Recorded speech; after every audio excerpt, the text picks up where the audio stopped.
بسم اللہ الرحمن الرحیم۔ اس حق کو باطل کے مار کے ظلم و ستم میں اگر رستم بھی ہوتا تو اس کے حوصلے پست ہو جاتے اور سر نیاز جھکا دیتا، مگر فرزند رسول صلی اللہ علیہ وآلہ وسلم کو مصائب کا ہجوم جگہ سے نہ ہٹا سکا اور ان کے عزم و استقلال میں فرق نہ آیا۔ حق و صداقت کا حامی مصیبتوں کی بھیانک گھٹاؤں سے نہ ڈرا اور طوفان کے سیلاب اس کے پائے ثبات میں جنبش بھی نہ ہونے دی۔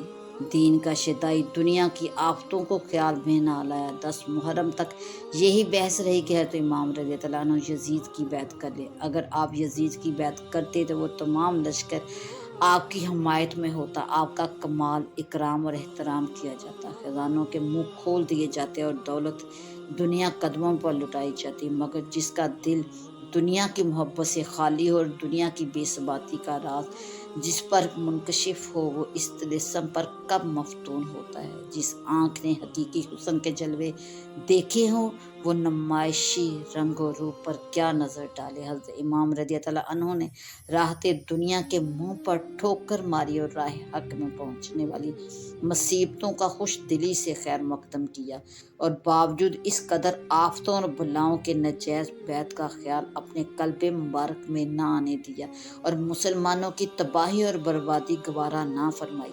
اپنا گھر لٹانا اور اپنا خون بہانا منظور کیا، مگر اسلام کی عزت اور اپنے نانا کے دین میں فرق آنا برداشت نہ ہو سکا۔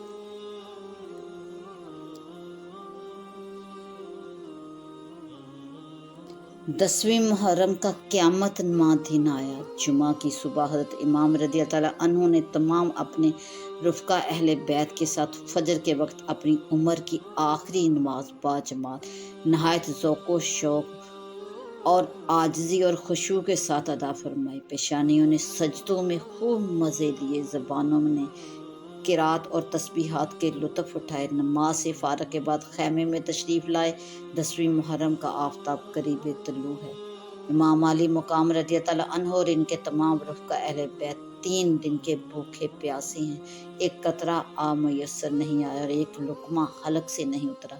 بھوک و پیاس سے جس قدر کمزوری اور کا غلبہ ہو جاتا ہے، اس کا وہی لوگ کچھ اندازہ کر سکتے ہیں جنہیں کبھی 2-3 وقت کے فاقے کی بھی نوبت آئی ہو۔ پھر بے وطنی، تیز دھوپ، گرم ریت، گرم ہوائیں، انہوں نے